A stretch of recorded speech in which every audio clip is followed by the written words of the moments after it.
Ladies and gentlemen, boys and girls, welcome back to the Off the Bench podcast. My name is Robert Sellers, and today we are talking about an insanely fun matchup. I am really excited to watch this game. It's the Cotton Bowl on New Year's Eve between Miami and Ohio State, between Mario Cristobal and Ryan Day. We're going to get Jeremiah Smith versus Malachi Tony. We got Carson Beck versus Julian Sain. It's going to be beautiful. Buckeyes and Hurricanes. Wild things happen when Hurricanes and Buckeyes get together if they ever have. I'm not quite sure if they have, but this is going to be a fun game. I mean, these are two classic college football programs. Of course, their most famous meeting was in the Fiesta Bowl back in whatever year it was before I was born, when they played in the national championship game. And they've only played twice after that. It was 2010 and 2011. They split a little home and home series, which was a little fun. And now they get to play in the Cotton Bowl in the second ever 12-team college football playoffs. I am really excited to talk about this game because I think it's going to be much closer than a lot of people I feel like are saying. Last night I did a whole film breakdown on Texas Tech and Oregon, and for whatever random reason, it got a ton of views. Like a lot of people really wanted to watch that video. I always think it's kind of random which ones get viewed more than others. Like I didn't do anything differently in that video. But that being said, this is not a film breakdown. This is just a game preview. I'm gonna do more film breakdowns for sure in the future because they're fun and I get to talk about football instead of the politics of college football. I like talking about football a lot more than anything else. So I like those to do those videos a lot, but I haven't had a lot of time to put those together over the holiday season. And like I literally have the flu right now, so I'm not feeling 100%. So that being said, for the Miami Ohio State game, we're just going to talk about both of these teams and break them down. So you're not going to be able to look at anything, but you're going to be able to hear my beautiful voice and see the beautiful logos and players on this team and my beautiful slideshow. So get ready for it. I think that this game is going to be really interesting because of how good both these teams are defensively. The talent profile of both the Hurricanes and the Buckeyes on the defensive side of the ball is fantastic. And I think that's going to make for a really close, really entertaining football game. But that being said, we're going to talk about the offense first for the Miami Hurricanes. So their last game, of course, was against Texas A&M, first round of the playoffs, and they struggled. You know, everybody knows that. People were talking about that. They only put up 10 points. It took them until the fourth quarter to get the ball into the end zone, and because of that, they nearly lost to the Aggies. So my question is, I didn't watch all of that game live. I watched most of it live, and then I had a pickleball tournament to go to. I got smoked in the pickleball tournament. I am not a good pickler. I mean, that's just something I learned that Saturday. But that being said, I went back and I watched the game, and my main takeaways were first of all, Malachi Tony was almost completely cut out of this game. And watching Miami's offense and all year long, I heard so many people say, I mean, yeah, Miami beat Notre Dame in week one, but Notre Dame's gotten so much better, man. They're such a much better football team, and they've improved as a unit so much. And I heard that and I said, yeah, that's definitely true. Notre Dame has gotten a lot better. I agree with that. I think Notre Dame is a phenomenal football team. But you know who else has gotten a lot better this year? Miami. They've improved a ton, especially on the offensive side of the football. I think as the season went on, more and more Miami sort of centered their offense around number 10, around Malachi Tony. I mean, he does everything for this offense. He plays quarterback sometimes. I mean, he led his high school team to a state championship at quarterback in Florida. Um, of course, he plays wide receiver a lot. He leads their team in receiving yards. They involve him a ton in the screen game, out of the slot. They even line him up at running back a lot of times. He is like the central cog of their offense. And Texas A&M obviously studied that as well and almost completely took him out of this game.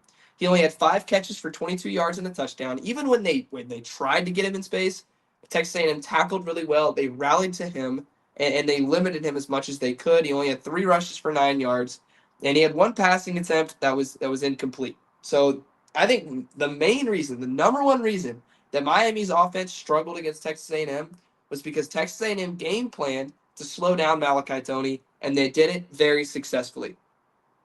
So that being said, I think that's one reason they struggled. That's the main reason they struggled. They were also pretty horrific on third down. They were 3 for 12 on third down, and I think a lot of that you can say, well, they're obviously just struggling on third down, right? They didn't protect as well. Carson Beck didn't play as well on third down. But I think a lot of the reasons most teams struggle on third down is because they're not efficient on first and second down. And the way Miami is efficient on first and second down is through the screen game. And the fact that the screen game wasn't working was why they were thrown into a lot of these third and longs, and that's why they were 3 for 12 on third down. I don't think you could ever ask Carson Beck to be an elite college football quarterback on third and long. He never has been. Carson Beck is really good because he's consistent in that when you have an offense that can flow and you plug Carson Beck into it, he's going to play good football and he's going to get the ball where it needs to be. And he's accurate and he's smart with his decision making most of the time. But when you put him in a sticky offense that can't run the ball, that can't throw good screen passes, that doesn't have extensions of the run game, and you put all the pressure on him, that's when he's going to break. That's when he's going to throw interceptions, when he's going to make the offense look like it can't move, and when he's going to lose to Louisville and SMU. So that being said, Miami needs to get their screen game back on its feet against Ohio State to keep their offense on schedule and force themselves out of third and long scenarios where Carson Beck is just he's gonna struggle. That's the simple way to say it. But I mean that's a lot of hatred towards this Miami offense. Mark Fletcher Jr. did have 17 carries for 172 yards against Texas A&M. Like that is good stuff. And A&M's run defense isn't spectacular. They've given up like over 200 yards rushing to a bunch of different teams in the SEC. So that wasn't like the most shocking thing in the world. But Mark Fletcher is one of the best running backs left in the college football playoffs. I'd say Kawan Lacey's probably the best running back left in the playoff field right now. And then I would probably go to some of Texas Tech's running backs. I think Jacoby Williams is so fun. But other than those guys, I think Mark Fletcher is really an absolute animal. So if they can have him be a bell cow again, especially late in the game, that would be a big time help. But the keys to success, to me, for this Miami offense are getting Malachi Tony opportunities to win in space. Again, if you're Miami and you're saying, okay, we want to give all of our chances to one player. We want to put all of our bags in one basket. That basket, or all of our bags in one basket. What am I saying? All of your eggs into one basket. That basket, it should be the Malachi Tony basket. He is their best player. He's one of the best players in college football. And if they get him opportunities to win, they will do better. At least that's my opinion. They also, like I said, they have to get out of third and long. Third and long is going to be a death sentence for this offense, no matter who they're playing, because Carson Beck really, really struggles in third down and long situations. He's been that way his whole career. And then no bad turnovers. And if they get into third and long, bad turnovers tend to come because that's sort of what Carson Beck does. Now, listen, I'm going to preview Ohio State's defense in a second, but Ohio State's defense runs a lot of man coverage. That's just something they do. They say we've got a lot of great elite athletes. They're going to play on Sundays, and we're going to line up and we're going to cover your guys. And they do a really good job at it. So Miami also has to have CJ Daniels or Malachi Tony or somebody beat some man coverage if they want to have any explosive plays in this football game deep down the field through the air. So that's just going to be another challenge for them. But like I said, they're going up against an Ohio State defense that is unreal. This defense is so good. They are absolutely phenomenal. I feel like a lot of people after the Big Ten championship game when Ohio State lost to Indiana, they looked at Ohio State and they said, man, that offense had a lot of struggles. They really couldn't score in the red zone. They turned the ball over a lot. It looked like they got sacked a bunch. We got to focus on the offense, Ohio State, or else I don't think you're going to win a national championship. People completely forgot about the other side of that game. Indiana has had one of the best, if not the best, offenses in college football all year long. And Ohio State held them to 13 points. I think they had over 300 yards of total offense, but still, I mean, Ohio State's defense played really well in that game, and they've been dominant all year long. This is a unit that is first in the nation in points allowed per game, and that's like 8.8 or something like that. They're first in yards allowed per game. They're first in passing yards allowed per game, and they're first in red zone scoring percentage. They are so, so good. And like I said, they run a lot of man coverage, especially in late down situations, which would be like third down and long, fourth down, whatever, you know what I'm saying? And they are this elite because they have talent at all three levels of the defense. Like Caden Curry is a dog. I haven't really watched Caden Curry closely enough this entire season. I watched him really closely against Indiana. He is a game wrecker. He's more of a power rush type of guy. He's not like a Colin Simmons super twitch monster, but I mean he's got elite hands. He's got elite bull rush moves. He's a menace up there. And then they have the number one linebacker and number one safety prospect for the 2026 NFL draft class per PFF. Arvell Reese and Caleb Downs, both those guys are fantastic. Arvell Reese and Sonny Styles are amazing. Ohio State usually only plays two linebackers on the field at the same time. They run a lot of 4-2-5, which is the four down linemen, two linebackers, and five defensive backs. And those two linebackers are almost always Arvell Reese and Sonny Styles. They'll shift Arvell Reese down to the defensive line and run a lot of penny. Penny is when you got five basically down linemen and then one linebacker in the middle field. I think that's why they call it pennies, because it's one linebacker. But they run Arvell Reese. They blitz him a lot. Sonny Styles is such a good tackler. And I swear, that dude watches so much film. He is so, so good. In my opinion, Sonny Styles is their best defensive player. I know they have Caleb Downs. I know he's amazing. I've watched him for years. I get it. But I just think Sonny Styles brings a whole nother level to what they do. I think he's so, so good. And Caleb Downs is great too. Well, with Caleb Downs, they let him play robber a lot, or thief, or joker, or whatever you want to call that position, where he just sort of roams around and makes plays himself.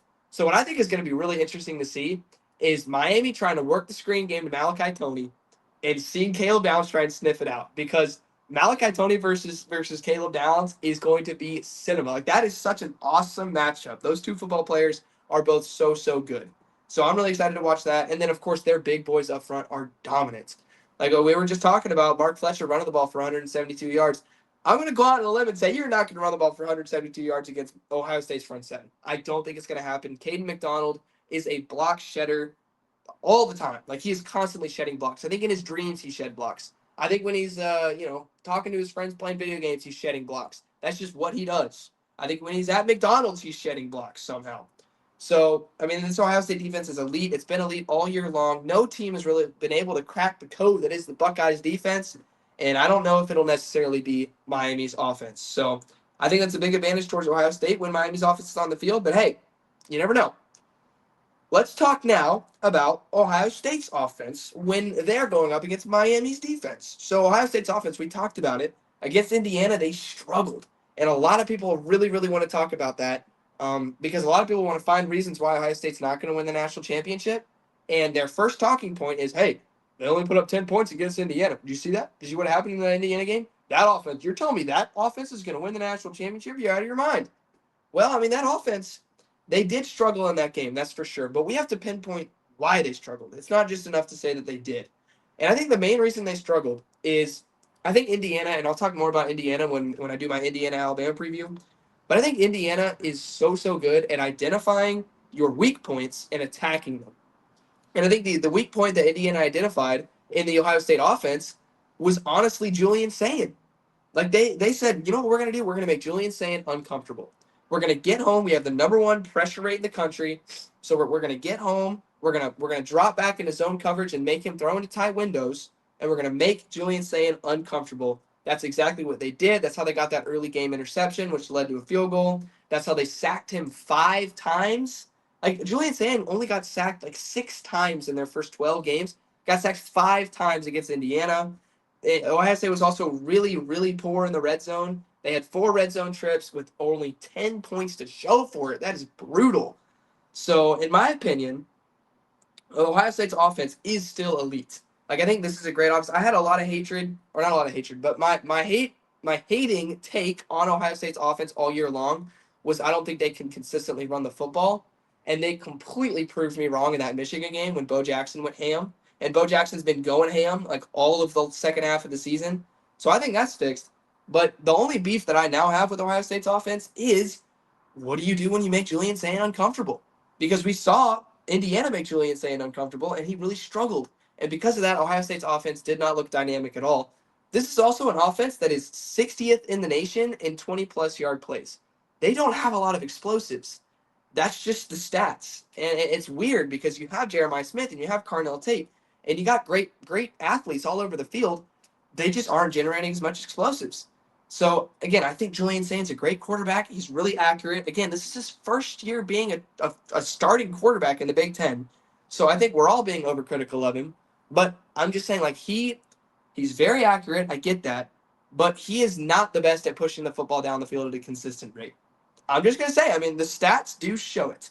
So, to me, the keys to success for Ohio State offensively, not only in this game, but just through the rest of the playoff run, if they win this game, will be to establish a run game early to help out Julian Sayin. And to do that, their tight ends need to play really, really, really good because Ohio State runs a lot of everything that they do out of 12 personnel, which is one running back and two tight ends. And those two tight ends, a lot of work relies on them, especially in the run game, because they run a lot of counter, they run a lot of wide zone, and tight ends are a big part of those type of run plays. So look to Ohio State's tight ends to be a big factor in whether or not Ohio State can run the ball or not. And don't make it easy on a struggling offense. What I mean by that is not Ohio State's offense being struggling, it's Miami's offense. We know Miami's offense is struggling right now. So Ohio State, what I mean by not making it easy for them, don't turn the ball over inside your own territory. You know? Like don't drop a punt. Don't pull an Oklahoma. Don't make things really easy for an offense that is struggling to drive the ball down the field. I think that's pretty self-explanatory. So, I mean, that being said, I'm not down on Ohio State's offense. That's not what I'm trying to say. I still think they're great. I think they have the potential to be really, really good down the stretch of this playoffs. I mean, we saw what happened last year. Last year, Ohio State's offense was limping into the playoffs. It looked terrible against Michigan. They lost that game. It was awful. And then they came into the playoffs and just opened the floodgates. So who knows? Maybe that can happen this year as well. But to do that, they are going up against the Miami defense that is insane. I feel like no one is talking about this Miami defense enough. Like they are so good. And the talk of the season at the beginning of the year for Miami was Carson Beck, Carson Beck, Carson Beck, Carson Beck, Ruben Bain, Ruben Bain, Ruben Bain, Ruben Bain. That says Ruben Bale on there. I don't know why it says Ruben Bale. Chalk it up to me not being able to spell. But anyway, I'm trying to say this Miami front seven is dominant. They are so elite. I mean, they are amazing. And it starts with their pass rushers. Everybody knows Ruben Bain. I mean, he's phenomenal. I mean, he definitely is. To me, he's the most well-rounded defensive lineman in college football. His ability to run fill, to block shed, to pass rush. He is extraordinarily well-rounded. He can pretty much do it all on the defensive line. And he's the number one edge prospect per PFF because of that. But in my opinion, Ruben Bain is the third best pass rusher on his own team. Like, if we're talking pure pass rusher, I think Akeem Mesidor and Marquise Lightfoot are better than Ruben Bain strictly at getting to the quarterback. I think Ruben Bain's a much better run stuffer and a more well-rounded player, which is why he's going to be better in the NFL. But I do think Akeem Mesidor and Marquise Lightfoot are just animals at getting to the quarterback. I mean, Mesidor's got 8.5 sacks this year. That's more than Ruben Bain. And if you watch the Texas A&M game, nearly every single snap Mesidor was on the field and a pass play was called, he was getting upfield. He was making things really uncomfortable for Marcel Reed. And I'm just saying, Julian Sayin is a lot less mobile than Marcel Reed. He's a lot easier to get on the ground. And I think Akeem Mesidor is going to play a big role in this football game. He has all year for the Canes. I don't see that changing. And if you haven't heard of Marquise Lightfoot, I understand he's only got 1.5 sacks this year. He's just a guy I saw in the A&M game, and he turned my head. I was like, dang, this dude is awesome. He's 6'5", 230. He's number 12.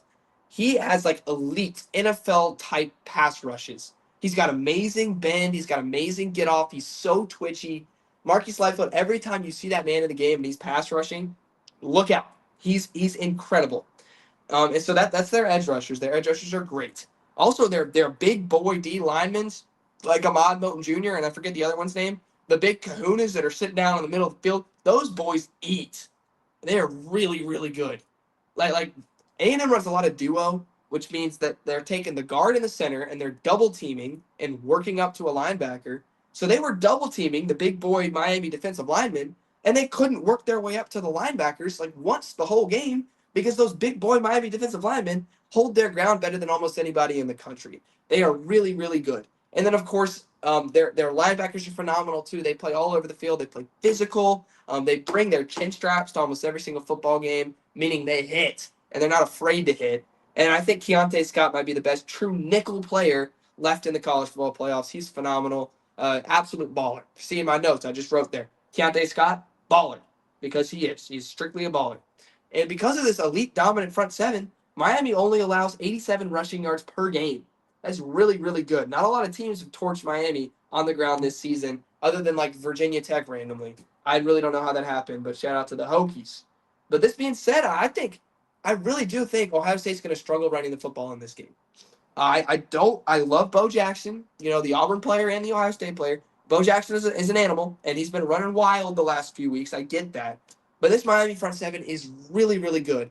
And I think they're going to play great football once again. They're going to make things uncomfortable for Julian Sand. They're going to stop the run. And I just think because of that, Ohio State's offense is also going to struggle. But good news for Ohio State fans, Miami's secondary, in my opinion, is relatively untested. I mean, they've been pretty good this year, only 194 passing yards allowed per game.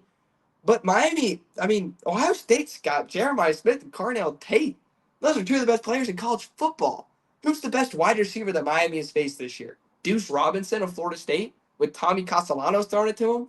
I guess they played Florida, but they didn't even have Dallas Wilson healthy at the time. So it was what, Verdell Brown? I guess they played Notre Dame in week 1, but Malachi Fields was a shell of himself. Like these two receivers that Miami is secondary is going to have to face this year, or this game against Ohio State, are by far, in my opinion, the two best receivers they've faced all season long.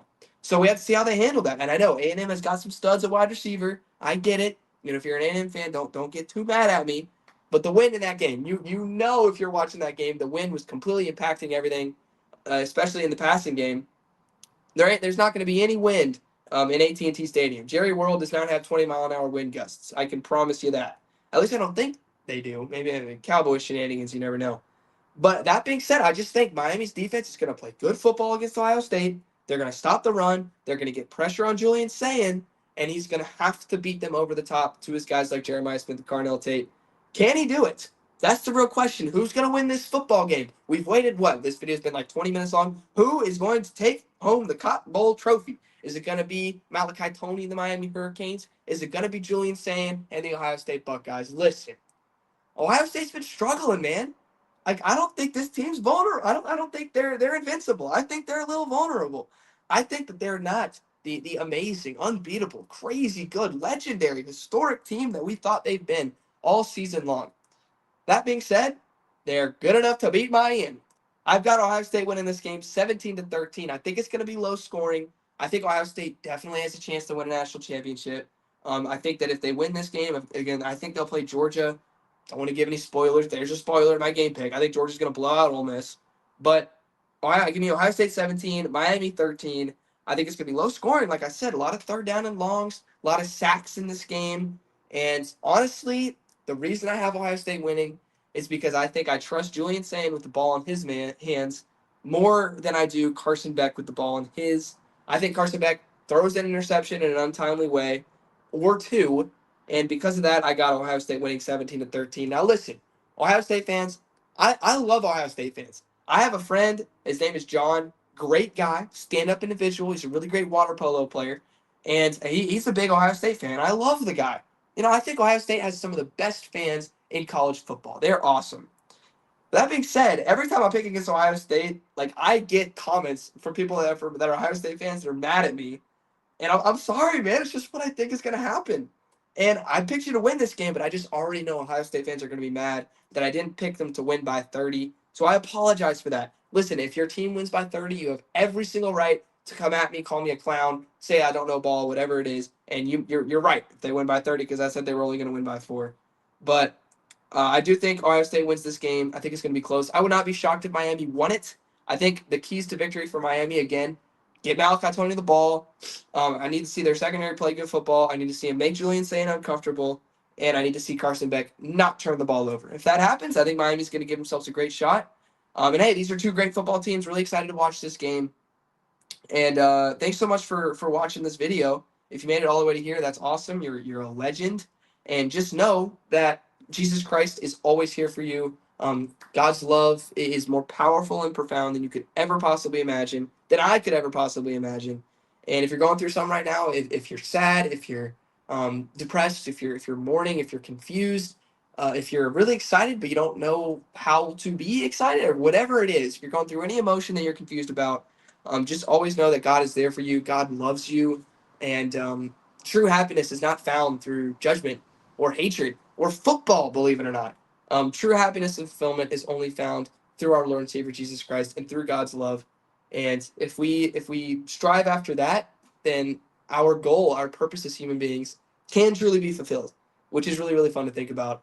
So again, thanks so much for watching this video. God bless. Hope you all have a great weekend and a great New Year's. Stay safe, and I will see y'all later. Maybe, maybe not. Who knows? And go Buckeyes. Go Buckeyes for this game. So thanks so much for watching. Have a great night. and God bless.